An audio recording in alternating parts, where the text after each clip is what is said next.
coming back to the heart of worship. Worship. Yeah, man. Worship. Are you Yes, we gonna? are. That's the fastest transition I think we ever had. Well, hey, I was told to go and I'm so close to this mic. Hey, welcome back to the podcast titled Harper and the Beanie Babies.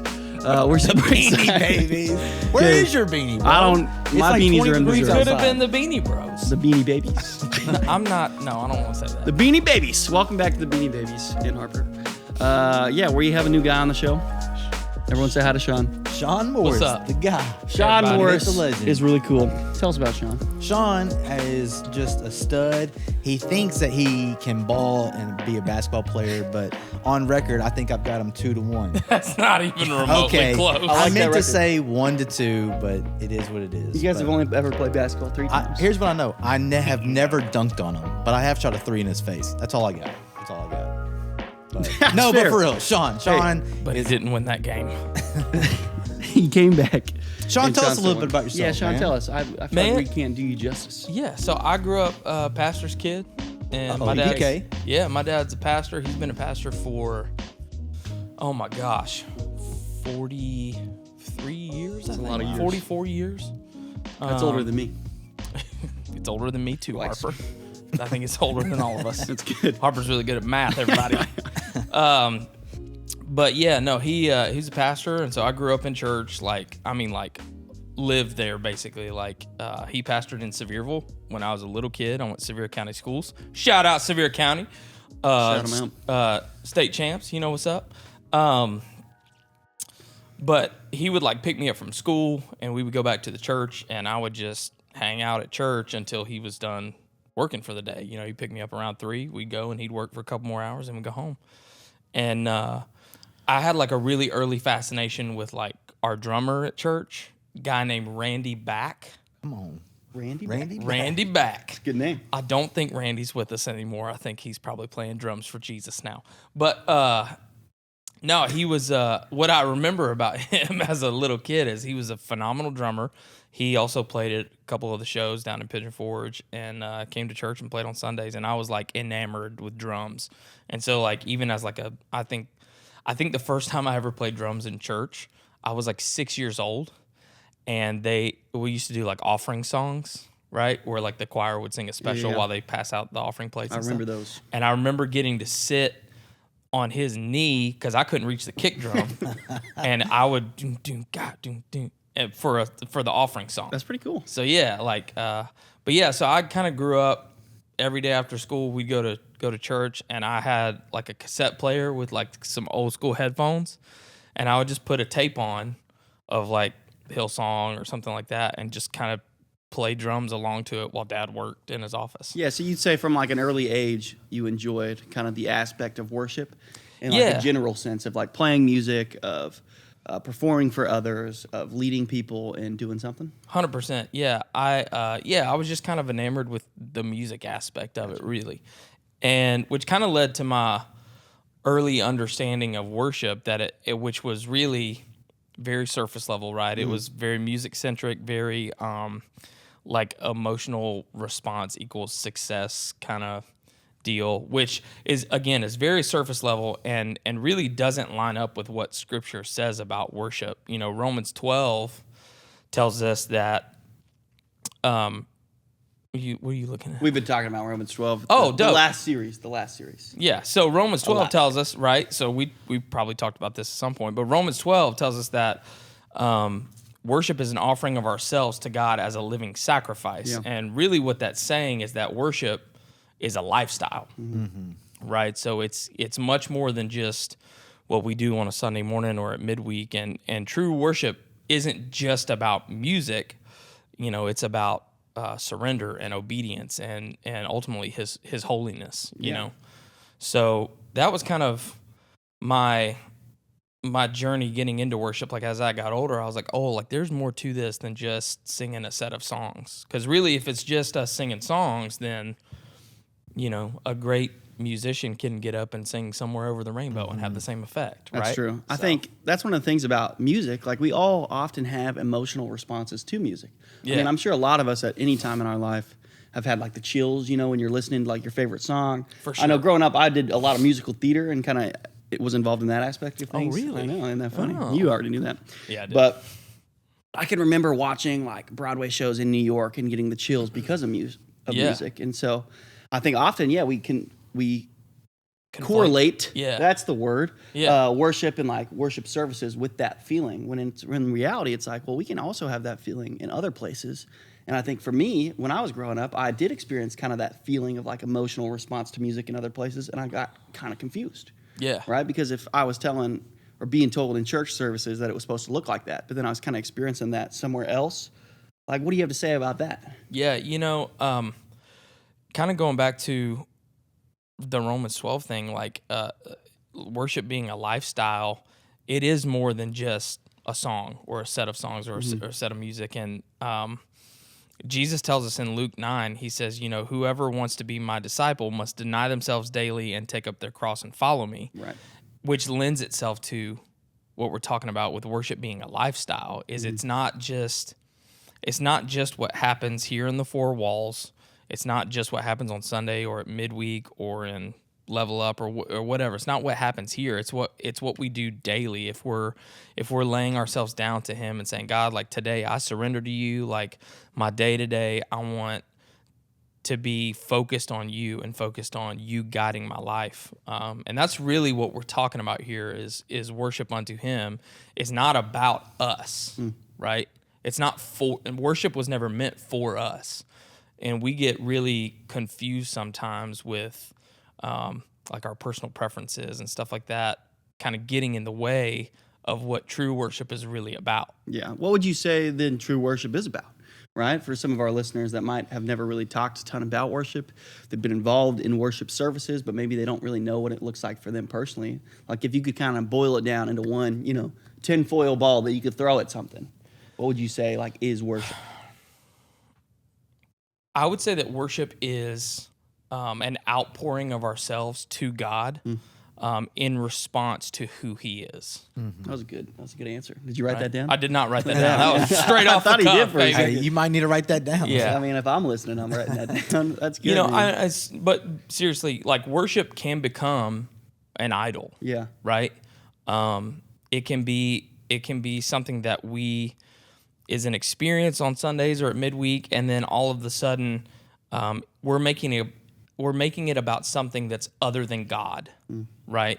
And if our hearts aren't truly set on Him, then we will end up worshiping something else.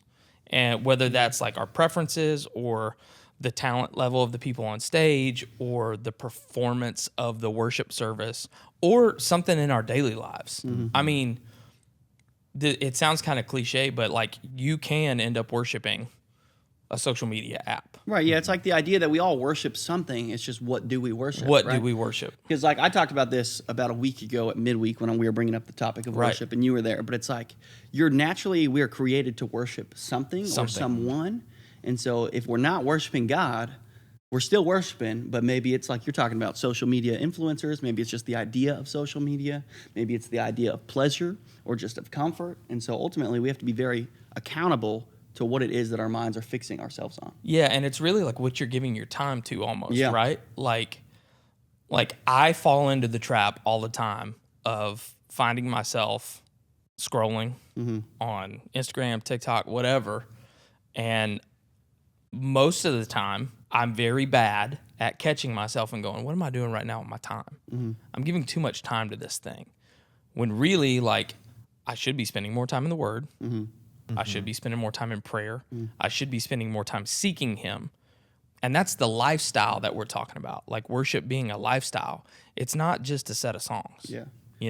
Here's kind of where I want to go back to. I know you said, right, worship is not about us. Because I think often for me, when I was kind of growing up, kind of around the church and around worship services, is it felt like it was for me, right? And oftentimes, if I didn't love the song, I didn't really want to worship. 100%. If I didn't know the words, 100%. I really didn't want to worship because for me, it was like singing songs. It was almost a performance.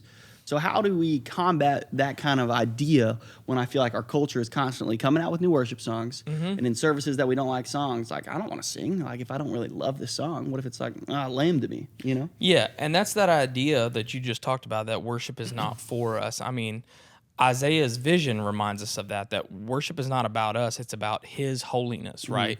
And so there are times where worship doesn't feel powerful, right? There are times where worship feels empty or distant or distracted or dry. But ultimately, worship isn't about an emotional response, which I think is how we get tied up in that a lot of times, is like how we feel in response to what's happening. And that's not what it's about. It's about offering ourselves to God no matter how we feel. Gotcha. Does that make sense? Yeah, so you'd say worship is a discipline, would be another way to put it. 100%. Yeah, so in the same way that we have to discipline ourselves to wake up and study the Word of God, the same way we have to wake up and discipline ourselves to engage in prayer, to discipline ourselves to engage in service of other people, like we also have to discipline ourselves for worship. Yeah, absolutely. I mean, look, I lead worship a lot. I'm on the stage side of things a lot. There are plenty of times where I'm like, I don't feel like doing this right now. There are plenty of times where I'm like that because I'm tired or I've got stuff going on that I need to, there's other things I need to go take care of that I could be using my time for differently. But that's where you got to be cognizant of that and flip that switch and go, you know what, this is not about me right now. Yeah. This is not about me and how I feel or what else I got going on in life. This is a moment where I need to pause before the Lord and pour myself out for him, not because of what he's done for me or what he's going to do, but just because of who he is. Yeah. I think really sometimes it's a great reminder of like a dash light. Like if that worship light is flashing, you know, in your car, if that light comes on, you know, you've got something going on, you need to go check it out. And when I think sometimes even in my life, like if I'm feeling like I've got to do worship out of duty, in reality, it's a heart check. It's like, 100%. man, like I have a heart issue and my heart is not in the right place. And a lot of times when I think about my own journey or my own life, it's because I'm really kind of on empty and I need to refuel like Jesus. I need to fill that cup. And Exactly. I love that passage of scripture where out of the overflow of our heart, we should serve. And like worship, man, the beauty of it is, once again, y'all said it, it's not about us. It's about him. And when we're truly locked in tune and ready to take care of that dash light, like God is going to reveal so much to us through worship. You know what I'm saying? Yeah, and I So- think it's just important to pause, right? We Yeah. live in a society that's so constantly driven by dopamine intakes, you know, of scrolling on your phone, 100%. of instant gratification. And like worship is a slow experience. You know, it's a time where you can pause and you're thinking about God and what he's done for your life, who he is, the character of him. And out of the overflow of the knowledge of that should be a natural response. Which of goes back worship. to what we're talking about with the lifestyle portion of it, like the Monday through Saturday part of it, of like, hey, we've got to be making sure that we're seeking him daily and staying connected to him, because that's where that overflow comes from. And even when it feels, you know, like you said, a discipline, even when it feels mundane, even when it feels like a drag to get up and spend 15 minutes praying or 15 minutes in the Word or both, you know, that's where that overflow comes from. And sometimes the act of worship itself, when we don't feel like it, will revive our soul. Yeah. You know what I mean? That's good. Hey, kind of as we're closing, I kind of want to go on the flip side of that. Like you've been leading worship for what now? How long? Oh man. Long so time. yeah, yeah. I'm old. Yeah, I think I'm somewhere in the 15-year ballpark. And so as someone that's been leading worship for 15 years, you know, we have a lot of students that would like to eventually maybe get into worship or Yeah, want to absolutely. engage in leading worship with friends. How do you take yourself out of the mix and not let pride seep into the performance aspect of worship? Dude, that is it is a constant, and I would say any worship leader you ask would have this exact same response. Like it is a constant check. Like it never really goes away, because at the heart of it, like we want to be excellent, Right. right? We want to put our best foot forward.